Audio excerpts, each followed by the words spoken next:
MCS International, études et formations à l'étranger. Vous êtes élève du terminal, bachelier ou étudiant, obtenez votre admission dans les universités françaises, américaines ou canadiennes. Grâce à MCS International, vous bénéficierez d'un accompagnement et d'un suivi pour la réalisation de vos projets d'études supérieures à l'étranger. Contactez-nous vite au 33 868 69 28 ou au 77 826. acca jërë ngeen jëf mbokki Sénégal jërë ngeen jëf mbokki àdduna rawatina yéen ñuy suivre seen site bi di Lutte Sénégal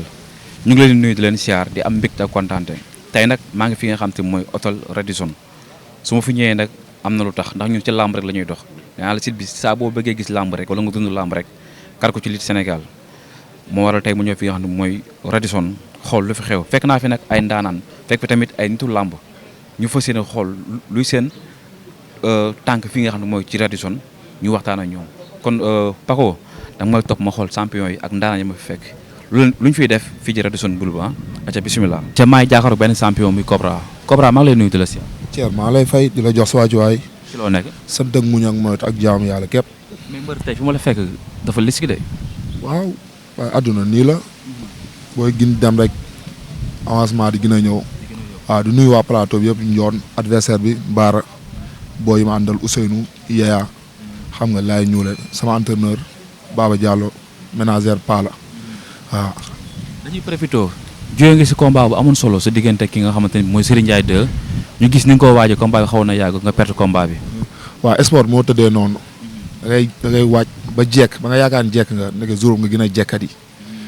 ngay waaj lamb yaakaar ne jekkoo nekk juróom nga gën a jekk sport moo tëddee noonu. ban heure nga def ba perte combat boobu. waaw mun na ni dañoo juum. waaw sport moom da ngay ñëw waaj li ngay def lépp ñëw ba géew ba boo dee ñàkk li lay ñàkk loo rek ngay def mais boo ñëwee si géew ba nga nekk loo def rek da ngay am voilà. nga jóge fa jël combat bu doy waar jël géant nga jóge Fass am fa defet dugaat Fass lan moo la jëloo ki nga xam ne mooy Baara Ndiaye. non Baara combat bi moo njëkk bee waaw bii moo njëkk a taxaw waaw yàlla jox ñu bee ñu jël ko yàlla may kenn ndam ñoo ngi koy ñaan ndam li yàlla na ko jëg defet bi nekk lu gën si ñun. di ñaan yàlla suturaal ñu combat bi ñu jëm yàlla suturaal ñu may ñu dam ci kaw Baara Ndiaye waaw te incha allah rabi lépp lu si war dinañ ko si def. dugg ci écurie jëlee fa defet ñëwaat fa ndax du metti waaw du metti parce que mun na ni boo duggee si écurie am fa defet doo fa bëggaat amaat defet man noonu laa ko jàngatee waaw daf may jaral lu nekk waaw. mais Baara champion la de. waaw ndaanaan la kenn rentewul loolu ndaanaan la. day xeex day bëre de. day xeex day bëri loolu lépp dëgg la mais si kattan yàlla maa ngi ñaan yàlla suturaal may man ndam ci kawam waaw. bëgg naa ci yow. waaw yow ñoo far yal na yàlla def jàmm may wax waaw amul problème defal loolu aja Cobra maa ngi jàkkaarloog Baara Ndiaye Baara maa ngi lay siyaar. Thier ziar naa la. ci loo nekk. sant na yàlla bu baax alhamdulilah rabbil alamin. nga jàmm. waaw maa ngi sant yàlla bu baax macha allah. Baara doomu nday Seex. waaw doomu nday Seex la faram. nday parisien. doomu nday parisien. waaw kapoo bi. da nga nekk ci làmb liggéey ci lu am solo. bëri ay champion bëri ay ndaanaan mais dañ jékki-jékki Baara xaw a mel lu xaw a nëbbu lan la. waaw ginnaaw baatu onze billahi mina seytaani rajim bismillahi rahmaani rahim la hawla wala quwwata illa billahi al-aliyyil azim ginnaaw bi ñu sant yàlla jul Seydina Muhammad sangu-sang yi di nuyu suñuy waajur di ñaanal suñu waajur bu góor yàlla yéegal ko ay bàkkaaram xare ko àjjana si barke Seydina Muhammad sallallahu alayhi wasallam suñu waajur bu jigéen yàlla bàyyi ko fi yaay aso jaara maman je t'aime waaw di nuyu ñi ma àndal ñëpp di nuyu sama grand bi ma àndal di ñoxo giri ak sama doomu ndey parisien sama ménagère Ibrahima Mbaye di nuyu axlu làmb ñëpp di nuyu tamit samay coach ñu ma yor ñëpp perkat yi Diop commencé ko perkat yi Socé génn foofu doon dem Excaf Télécom nuyu Diallo dem nuyu waa GIGN nuyu képp koo xam ne daal mi ngi jàppale Baara Ndiaye ci combat bi ñu jëm incha allah taala. nga mujjee bëre kan. man Jatli laa mujjee bëreel. mu daan la.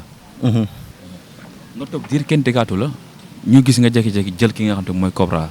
lan moo la ko jëloo. waaw làmb mu ko jëloo làmb moo wax ñu dañoo war a bëre waaw parce que mbër moom boo jógee si combat jox la combat da nga war a sant yàlla jóge naa si Jatli commune bi am heureusement ci diggante bi sama combat Cobra taxaw fi ñu dem ba war a préparer ba war a bëre le 22 août passé après corona bi ñëw ñu aj ko renvoyé ko joxe feu vert ni ku am combat dama jël mu am combat ci diggante bi jël ko man amul combat ma taxaw xaar léegi ñu reprendre combat bi pour mu dem le 15 mai incha allah waaw préparé. nga am loo amel ci supporter am loo leen war a fay jël ndaanaan bu mel ni Cobra mu am ci lu mu jógee lu metti trop. waaw lamb la. lamb moom reenu ñàmbi la rek kenn xamul fu muy demee. te lim jógee ci catégorie dama bëgg mu delluwaat ci incha allahu taala. dugg ci écurie am fa defet ñëwaat di amaat defet du ko xalaat. non man yooyu gëwuma ko. non man gëwuma yooyu de jóge ci ay écurie ay génn ay écurie bëri na non man yooyu gëwuma loolu. adversaire mbër la kenn ku ci nekk da ngay jàkkaarloo moom ci biir géew yi ñaar kese ak yàlla. lu waaye man sa morom def man lijjanti ma yooyu noonu man dama part personnel man yooyu dérangé wu ma. non non. mais est-ce que xam nga ne gaynde gu gaañu war a ñëwaat dina metti de. gaynde gu gaañu war a ñëwaat day gaañuwaat rek gaynde moom bu xasee gaañu moom bu doon 100% la 50 yi dem na waaw. xam nga ni Cobra ndaanaan la ci wàllu xeex macha allah ci wàllu bëri tamit lu mu jàpp moo ko moom. non macha allah lépp lu ne ci mbër mi ngi ci moom mën na bëre mën na xeex waaye nag sama diggante ak moom duñ wax xeex non maa ngi moom xeexandoo wuñu déedéet. non yow tamit toi aussi maa Cobra xeexandoo wuñu wallaahi la xam ne xeexandoo wuñu. mais arbitre nga taxaw bëgg a confronter ak moom ndax du xaw a saf si yow. man nu muy safee si man. man mbër man mbër ëpp ma mbër sutu ma. mbër dàq maa xëy mbër dàq ma ba lu muy tey si man ëpp ñu ma ñaanu ndey ëpp ñu ma ñaanu bàyyi ëpp ñu ma dara si làmb mais nag làmb la daanu machine yi la fi nekk mais ki sama diggante moom xaaruma si moom dara xalaatuma si moom dara nag déedéet ma daje moom waaw yow dama bàyyi. ñeme nga ko. non am na loo xam te ne instant bi du wax sama diggante ki laajul wax. jëf la laaj. waaw sama diggante doon war a jëf maa ngi moom parce que moom arbitre la génn seen diggante loo jàpp ne moo koy jeexal. li koy jeexal mooy li ma entraîné rek waaw li ma préparé loolu laa indi le jour ci te bu arbitre loolu laa koy tegal te loolu mooy apte incha allah taala non doomu bàyyi. kon ñu ngi xaar retour Baara mu saf-saf. non loolu du question na gars yi Colobane xaar waa Kër ma jaay mbéyeen Kër Malick Kër ma mbay Kër mbay seen ba minnam ci laan joor ci laan tàngoor gëwët kajar bi jëpp nañ taxaw xaar le retour incha allah taala je vais le battre lui incha allah et ça gagne incha allah. dégg naa ci yow. ñoo far. door na ñaari poids lourd rek nag ñaari punkal Cobra Pikine mbooloo la bàyyi ko Cobra Pikine mbooloo la bàyyi ko. dama ko ni maa kii dañoo bokk si làmb. dépassé nañ foofu. kii ba moom xam na dañuy xeex. moom xam na loolu. dama koy duma daan ko. moom xam na loolu. yóbbaa ñu MMA ma defaat ko même chose. loolu mënu nekk. man waa GIGN ñoo ma yor. man GIGN laa jaar man. dama ni. man GIGN ñoo ma yor laa la wax benn. nee na wàllu bu ndee xeex yi si lamb fii. maa ko daa xeex si lamb ji. te dinaa ko daan bu loolu passé. fu mu mën di dem. loolu wax man maa ko takkal nag kenn mu sa kaawa sama doom. ndax ki mu sa am kaawa. man si lamb amul kenn koo xam ne fatt nga sama bët amul. macha allah yàlla bind na nu mu war a bindee ragaluma. mais Bara Ndiaye dégg nga lu mu wax. non déglu ma la wax damay la. moom loolu am na yoo xam te wax joo xam ne wax ju yàqu la. ndax sama diggante moom ci luy baax la. amul ruq buy sedd. mais kenn ki daa gaañu de. waaye doo bàyyi ma génn gu gaañu dafa perte. génn lay wax gaañu. sport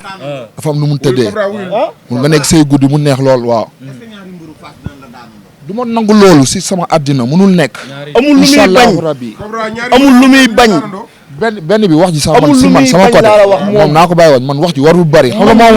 wax dem liggéey ñëw le jour ji ma ñëw wane lu leer nañu incha allahu rabbi xam na ni ci kattanu yàlla loolu liggéey soobee yàlla da ngaa jógee ci defet moom mu jógee ci defet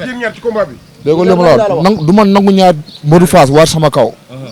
waaw sport nag day am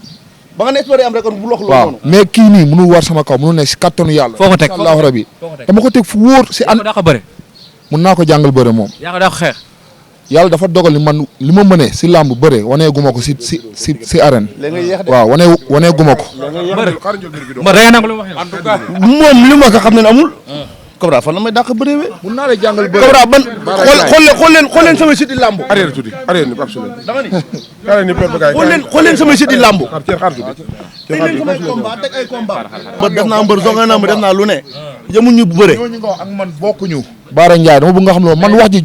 sama côté bu matu 100 kilos sama côté ma daan mbëru matu 120 kilos bàyyil xel loolu ñi ma daan ñëpp amu ko ci matu 120 kilos ñaari mbëru Fass duñ ko daan waaye loolu wax ju yàqu la limousine leen boole ñoom loolu wax ju yàqu la ñëpp daan limousine loolu wax ju yàqu la day daan waat ci kattanu yàlla si kattanu yàlla dama koy duma daan ko loolu moom bu wax waaw man maa la ko wax Cobra mënoo maa duma yéen ñaa ko daa ko bëre wul leen ci mënoo maa duma bu ko sax xalaat yéen ñaa ko daa ko bëre man Pape Souleymane laa am question waa Pape Souleymane le 15 mai fan nga ñu jëmee ak festival bi Baara Ndiaye Cobra 2 bàyyi ma ñoon Zarko ak yeneen yi mu yow foo ñu jëmee loolu rek laa am. sama xarit Cheikh nee na am benn grand combat wóorul juróom-ñaar lañu boole ci bis bi il faut mu nekk événement boo xamante ni Ndakaaru ak Sénégal dañ koy fàttaliku di remercier bu baax Haj Bekaay Mbaye mi nga xamante ni jàpp na bu baax ci liggéey bi di remercier Pathé mi nga xamante ni moo nekk di coordonné ak manager yi di remercier manager yëpp nag père Ibrahima fi père Pala père Max nga xam dañoo bokk ci comité d'organisation bi pour une fois ñun ñëpp ñu dajaloo ci benn comité de pilotage di jëlandoo décision yëpp pour organiser journée boo xam ne dañ ko may jeunesse sénégalaise dans la paix comme ni ñu koy waxee loolu la amateurs yi nam combat yi vraiment combat bu ci nekk rek combat la moom c'est-à-dire que journée la à part waaw mais ñu boole ci nag juróom-ñaar waaw vraiment pour indi innovation bu bees ci làmb ak yeneen yoo xamante ni ñu ngi ci biir damay jox père Bekaay rek moom tamit mu sànni ci kàddu. mais ambition structure bi ci biir làmb lan la. ambition structure bi mooy jàppale jeunes lutteurs yi nga xam ñoo nekk ci suuf parce que contrat yu mag yi mbër yi nekk ci kaw rek a koy am donc jàppale ñi nekk ci digg bi ak ñi ci suuf daf ciy baax waaye yemul ci loolu rek mooy ku ci nekk ci ñoom projet personnel boo mën a am ci àdduna ndax mbër day am métier boo génnee ci làmb mën a téye ci dara ñu xool na lañ ci àndee ak yow. Baara ni mu nekkee tailleur ama neex nekk mareyeur noonu la ñuy ànd ak ñoom mu nekk dans le long terme du rek signer contrat ñoom ñu bëre mu jeex déedéet suivi la ñu bëgg indi voilà. kon père looy wax ci li père. mu mel ni le 15 mai lu musul am ci lamb mooy am 7 grands combats bu ci nekk mën a feesal arène Moget Events ñoo ko taxawal ñuy sàkku Sénégal képp koo xamante ni bëgg nga lamb nga waajal bis boobu ndaxte bisu lamb la bisu culture la du lamb kese lamb plus moo fa nar a am leneen lu bees ci lamb. comme ni mu ko waxee benn combat bu ci nekk rek mën na grand combat ci benn journée mais seen grand combat yi ndax dina xaj ci arène nationale. waaw bëgg nañ ko bu soobee yàlla dinañ def tout faciliter ñëpp ba ñëpp ñëw dina am sécurité am na ay matukaay yu am solo yoo xam ne dañ ko fay jël. y aura aussi des artistes yoo xam ne fu ne mën nañ ko jógee dans le monde pour ñëw participer ci boobu événement. structure bi ay xale yor seen xaalis bu la neexoon doo ci leneen mais ñu sowaasi dugg làmb dugg ci biir làmb jàppale xale yi ci nekk yéen ngeen nekk ci làmb ci liggéey lu am solo loolu noonu lañ ko gisee. waaw pour bokk ak réew mi xalaat. bokk ak askan bi bëgg-bëgg bi mooy bëggal jeunesse bi loolu mooy li am te danoo nekk ci benn élan boo xamante ni c'est pour la jeunesse comme que gagné nañu Coupe d'Afrique bu boobaa it dinañ ko feete ci biir stade bu soobee yàlla merci. juste pour baax Mohamed moo Gates pour vision bi nga xamante ni am na ko xalaat bi nga xamante ni am na ko ku bëgg làmb la damay wax Séné làmb sunu làmb seen première édition daf ko am donc waaw te day commenté ci combat yi bu baax a baax soo ko déggee moom ak ay ñoom Cheikh ak ay ñoom Fadam ay experts lañ daanaka ci làmb donc pour sénégalais yi tamit xam loolu mu nekk ku bëgg réewam pour bëgg a jàppale jeunesse su réewam donc vraiment jeunesse bi journée bi ñu ngi koy may jeune Sénégal yëpp di ñaan nag ñu ànd ci dans l'unité ni équipe Sénégal àndee dans l'unité jëli Coupe d'Afrique ñu amaat yeneen ndam ci yeneen sport ak làmb ji incha allah. combat yi war a taxawalaat ci journée bi ci grand combat yi mag yi des na wala am na yu ñëwaat. des na journée bi foog mu saf comme ni mu koy waxee journée puuj paaj la ko doon tuddee. foog mu saf ok. waaw bu leen fàtte Cheikh. journée bi puuj paaj la tudd. waaw bu leen fàtte rek am na lu ko waral moom nee na moom lépp loo xamante ne mi ngi koy def rek bu defee lii tey suba mën na dem def leneen. waaw mais danoo toog mu ne ma Souleymane waxal ma sëñ Mbacke bu mu fàtte ni journée boobu journée puuj paaj la. xëy na nag bu demee ba bis bi ñëw wala muy gën a jege si dina lu leeral la waaw dina wax li waral loolu waaye nag ñuy sant yàlla bu baax nag di ko féliciter bu baax a baax mook doomu ndeyam ji Souleymane waaye nag geenu gëlo gudd na waaye lu ci laal borom yëg dañ ne mag mën naa bàyyi cim réew mooy li wér da nga wax sànq ne ay xale am initiative taxawal lu mel nii waaye xale du ñoom rek ndax tey jii ko am père Bekaay macha allah am père Pala am père Ibrahima Mbaye père Max ak père Iba Kane moo lay wan ni kon ñooñu nga gis ci kanam mais ñi ci ginnaaw ñi ngi ci fi di contrôler kon journée bi nga xamante ni moom la moo taxawal ànd ci doomu ndeyam Souleymane ñu dugg ci bisimilahi rahmaani rahim eggale alhamdulilahi rabbil alamin comme li père Bekaay wax rek fi ne nii ñëpp doona war a am croise ndax léegi Sénégal dëkk la boo xamante ne léegi lépp looy def rek jiital ci ndaw ñi waaw kon bu ndaw ñi jiitoo mag ñi nekk seen ginnaaw di leen teete mën naa ne la lu dugg mën nañ ko song te buñ ko songee mën nañ koo daan muy nuyu de passage sama frère Fadam moom wax dëgg yàlla boobu ba tey mi ngi jàpp ci affaire yi di gërëm internet yëpp nag ndax vraiment nii ngeen ci taxawee nii yéen a jëmale làmb foo xamante ne sax yeggu fa woon. mais Lutte Sénégal Lutte TV Lutte Sénégal TV nekk site bi nga xam te ne mi ngi dugg ci làmb journée bi ak structure bi ndax ñi ngi bàyyi xel lutte bi pour fas yéene liggéey ak moom ci li nga xam mooy programme bi ñu jëm. waaw bu baax a baax ndax ku xam fukk su la joxee juróom-ñeent da ngay téye noppi rek waaye xam nga ne manqué na waaw. waaw ku wal mburu tudd dëgg am na loo xamante ne mënul ñàkk gis nga ceebu jën wallaay Azim bu nu wax ki ko yàq rek kee daa dem uti basanteem ki jaxatoom ki indi jënam ban togg ba mu sotti kon yéen mënul leen ñàkk ci làmb incha allahu rabbi lii ñun ak yéen la xeex ba dul jeex la incha allahu rabbi jaajëf Fadam moom ñaari mbëri daan daje ci ay mbapat waaw Fadam xam na ñaari mbëri keroog am na lu muy wax ci doomu Dangu ak Jordan ñaari mbëri nag ñoom say adversaire lañu woon ñu rek nag yow léegi yaa ngi loos yaa ngi ci biir aca Fadam yow expert nga ci biir làmb nekk ci di ci liggéey lu am solo noo gisee Bara Ndiaye ak Cobra di ay ñaari poids lourds di ay ndaanaan ku ci nekk am ci loo jógee am lu lay xaar am foo tegaati bët ci biir làmb waaw maa ngi sant yàlla di julli ci yéen bi di sant suñu ñaari waajur bu baax di sant magum làmb yi nga xam ne ñoom lañ àndal ci bés bi boo limee rek di nga juum waaye li ma leen di wax rek balaa maa ñëw ci Bara Ndiaye ak Cobra dama am lu ma leen di dee ngeen xam ko xam ne leen moo géet mi nga xam ne ni tey jii moo ànd ak doomu ndeyam ji ñu àndal muy Papa Souley cartographie lañ teg cartographie boo gisee mooy gox boo mënti dem rek moo géet jël na fa benn mbër ànd ceeg Papa Souley ñu boole ko ci journée bi xool leen mbëri ni ñu tasee ci gox yi ku ci nekk gox ba nga dëkk jël nañ Fass jël nañ Pikine jël nañ Yëmbal jël nañ Tëngéej ñu ngi bëgg a wër réew mi ñoo ñëpp ñu leen daan am te combat yi ñu tëgg képp ku ko mës a am ci benn mbër ngay jël jox ko benn journée ñu jël lépp def ko ci benn journée kon nit bu ñëwee ci réew am lum la indil da nga koy teeroo comme noo ko mës a teeroo ci nit ndax lamb yi mel nii buñ ko mësaan di am jafe na ñu gis ko ci lamb ñu jël espoir yi nga xam ne tey ji ëllëg ñoom ñoo war a yor relève lamb ñu boole leen ñoom ñëpp ñu bëri ci benn bés kon ñooñu tey ji ku ci wane sa bopp ñoom pare wuñu pour tàggoo ak yow dafa nekk combat yoo xam ne nag li ma ciy wax rek mooy daanu ci wóorul ndax ku ci daanu di nga bëgg a bëriwaat mu tëla ndax ñoom képp ku ci daanu bay dañ lay bàyyi ku ci daan nañu ànd ak yow waaw muy lamb yoo xam ne diggante Bara Ndiaye Cobra dafa nekk combat boo xam ne leen boole dafa bari ndax ñoom ñaar bokk nañ adversaire bu ñu daan te Bara Ndiaye dafa bëgg a daanaat Cobra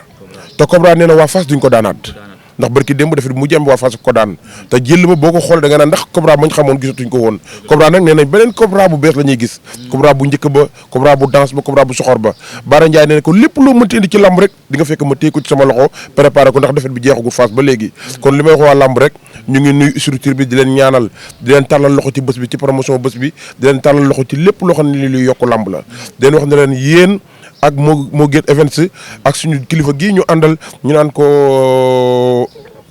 Pape Souley ñu ngi leen di tàllal loxo ci bés bi népp noo xam ne ni promotion bi dina ci gën a doxee népp noo xam ne luy yokk làmb ànd nañ ci ak yéen di leen jox rendez-vous ci yéen ñëpp ci bés bi di leen ñaanal jàmm. Cobra lu mu jàpp moo ko moom Bara Ndiaye lu mu jàpp moo ko moom bu ñu xeexee ñoom ñaar. waaw lamb jooju tey jii am na ci koo xam ne ni tey jii Bara Ndiaye yàgg naa ñëw ci lamb te daanee na champion bu nekk lu nekk ci lamb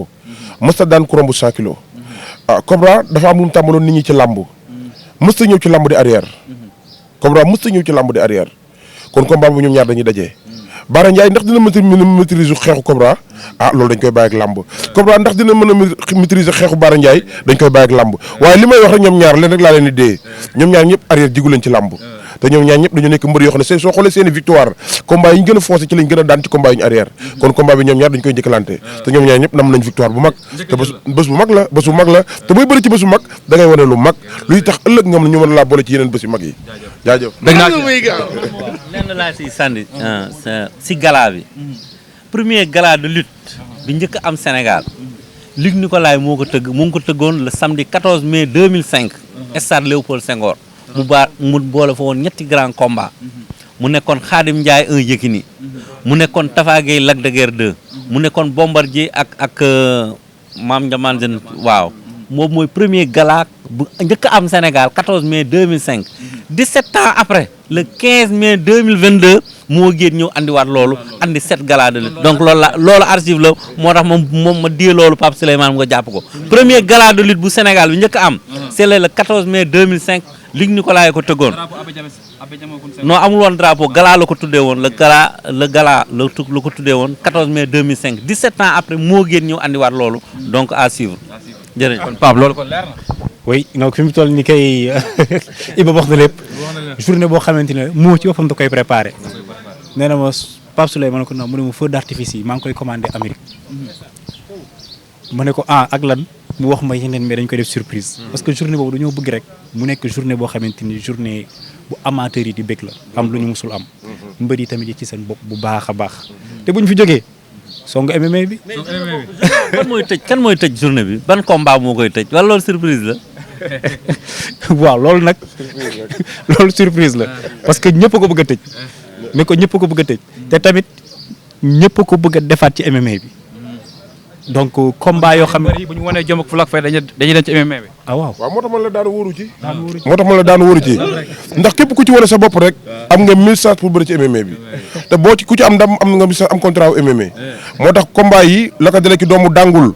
wàcc ci Jordan nekk nañ combat boo xam ne nii làmba nga koy xaar diggante ama neex ak Lac Rose combat bu ñuy dajale ñoom ñaar ndax ama neex ku gis yaakaar ne moo dàq songu Sénégal waaye Lac Rose ku mën a songu tëru na la ci làmb dajeeg yow durul ay éprikil muy combat boo xam ne làmba nga koy xaar amul combat bu sedd bu ci nekk